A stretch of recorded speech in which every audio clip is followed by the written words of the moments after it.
Bago tayo mag-proceed sa ating customized cake, gusto ko lang pong batiin lahat ng mga tatay dyan ng Happy Father's Day. And babatiin ko lang din na Happy Father's Day ang aming Daddy Louie. So ayun guys, walang LNA kung walang L na kasama doon. So God bless po sa inyong lahat. So back to our cake guys, ang size ito is 6x5 and mocha ang flavor ng ating cake today. So ayun guys, nag-update na nga pala ako ng ating mga promos.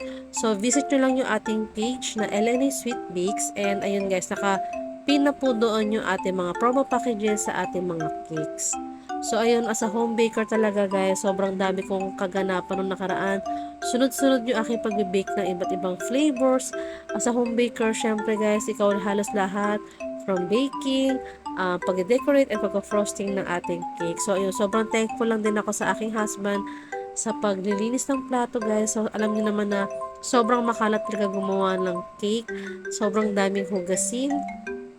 Kaya kahit paano, ayan, malaking bagay na rin talaga guys na meron naghuhugas ng ating mga plato. So, ayan, ito na pala guys yung final look na ating Naruto Team Cake.